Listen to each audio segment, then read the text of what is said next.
Thank you. That was a really powerful panel. So, along with Siim Sikut, our government CIO here in Estonia, we are the last thing standing between you and a cocktail. So I want to try and summarize some of the ideas that we've heard today. That won't be possible to really get everything into one 7-minute summary. So from tomorrow, the breakout sessions will also be available on YouTube, and from what I hear, the organizers will also be producing a general write-up of the discussion. But I do want to share some of the general observations from today, and then we'll invite Siim to the stage. So what we heard a lot about is how we can iterate and start to take risks in our AI projects, and we need to allow and reward failure. And what that should get us to is the idea that we look at the practical implementation challenges that we actually have in getting AI to work. Because everyone agrees it's a good idea, there are things we need to be developing. It's not actually always working.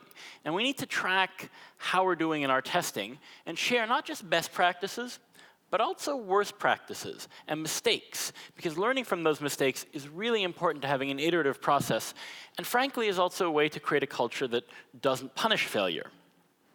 Now, I just want to say, everything I say now will not intellectually integrate what we just saw on the last panel on the SDGs, which was brilliant, so I can't do everything you said justice. But I think that we heard in a lot of places that AI, and more broadly, software really is eating everything, that there isn't an area that isn't touched on by AI anymore. It's no longer a question of the software industry and software companies. It's something that affects all companies, all NGOs, and all governments. And indeed, the usual stereotype that the private sector is ahead of us and governments and NGOs are behind doesn't really hold up. We have examples of governments doing a lot. We have examples of NGOs, of universities doing incredible innovation. And we also have a real wide variety when it comes to competence and capability in the private sector. We have leaders, both big companies and startups. We also have a lot of laggards. So we need to leave these stereotypes about who's good at technology, who's bad at technology behind. That does mean more cooperation and engagement and capacity building on all sides. And that brings us ultimately to one of the most frequent questions that was raised today, the question of trust. And I think the important thing to talk about when we talk about trust is not a question of trusting in AI.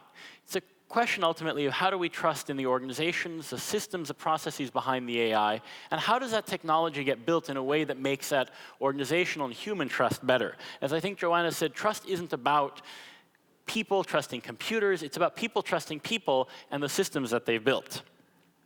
And as I look at all of this, I can't help but think these are not problems that are unique to AI. These are difficulties, and some of the difficulties we heard in the breakout sessions are problems we've had with digitization for 10, 20, 30 years. So there's a lot of accumulated knowledge on how to do digitization well and how not to do it well that we probably should try and learn the easy way when it comes to AI. And as we then ask, how was this year's Tallinn Digital Summit different to previous years? I think one point was a sense of urgency. We're no longer talking about opportunity.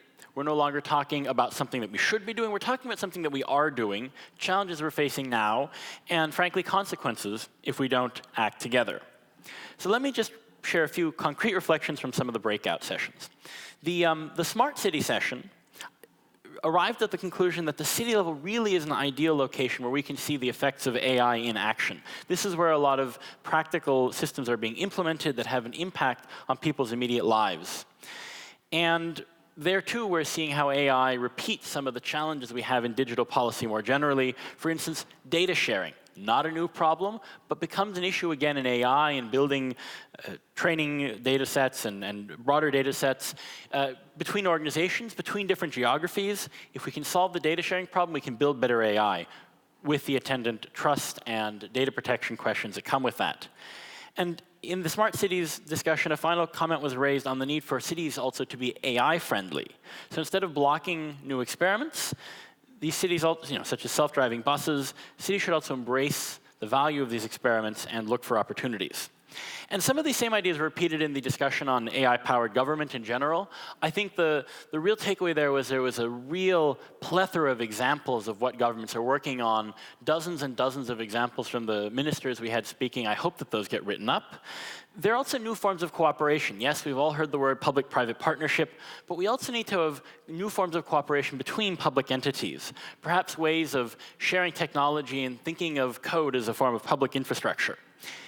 We also heard in a number of places that governments may need to have a higher standard when it comes to human rights and ethics than we actually expect of the private sector. Because at the end of the day, they're the ones that have the final obligation to their citizens. They're the ones that are bound by human rights treaties, whether those are the Council of Europe or the UN.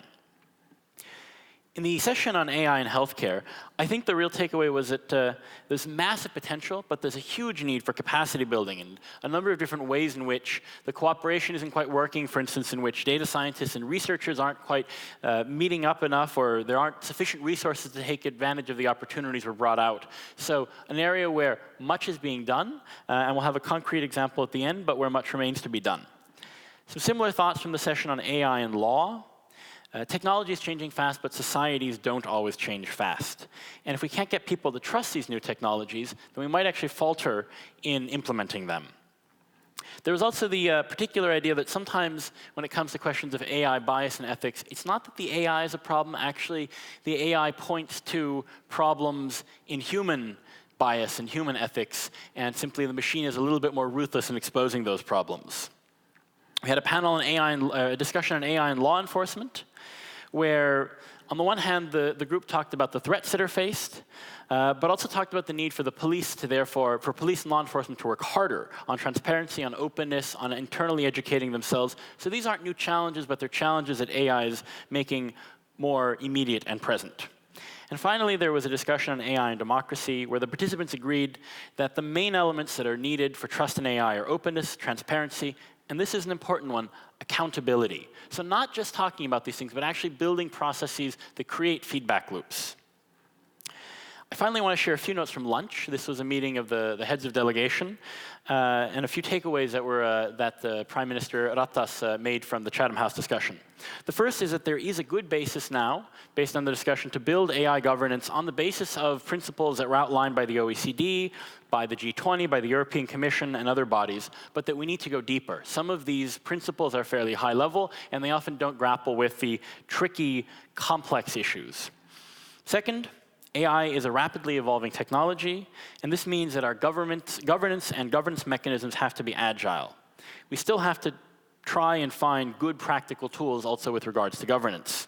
And finally, Prime Minister Ratas emphasized once again the idea of working together. As we experiment and build governance of AI, let's track and map the results and share the results with each other, share lessons learned, build on top of each other's work. Finally, before I hand over to Siim, one last thought that I want you to leave with. The Tallinn Digital Summit was not just a place where things were discussed, it was also a place of action. A few points. One very specific point of action, the Estonian Biobank and Michigan State University had some pretty good discussion on cooperation, on AI, machine learning, on DNA and personalized medicine. Hopefully some useful projects will come from that, and maybe some cancer-saving drugs. There are quite a few useful bilateral discussions. I've heard some rumors here and there that discussions included things on how governments can cooperate on data ethics governance and on sharing best practices on research. And of course, we had the Tech Green Pledge presented this morning, not specific to AI, but a way in which the tech sector can contribute to the SDGs. So with these thoughts, I want to thank you all for being such a wonderful set of speakers, a wonderful audience, and hand over to Siim, who will guide you into the bright and shining future, and after that, the cocktails.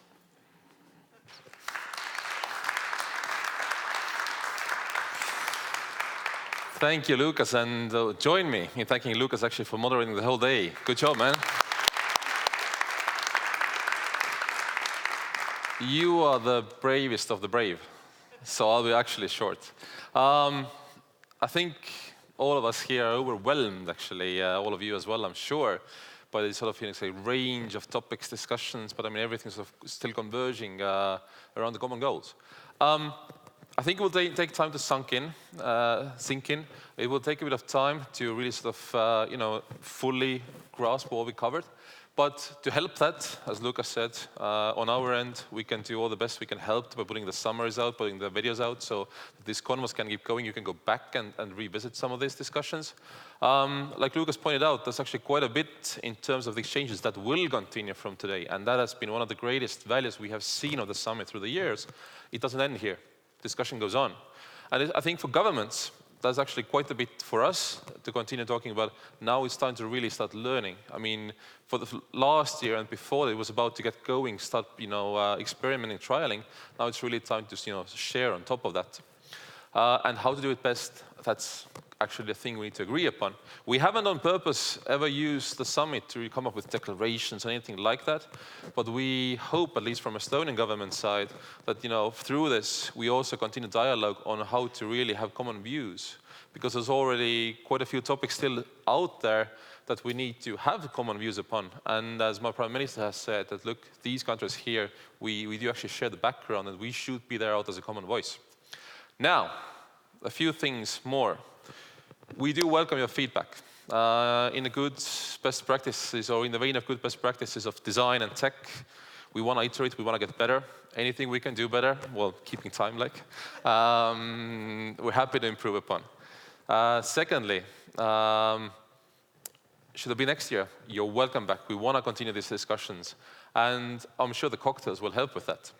And for my last 2 points, I want to say three big words of thanks to all the amazing speakers today.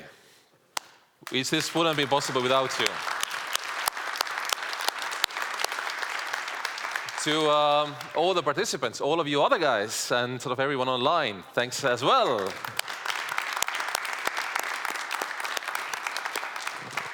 And we have had an amazing team to put the whole sort of show and everything, the preparation, the logistics, everything together like that.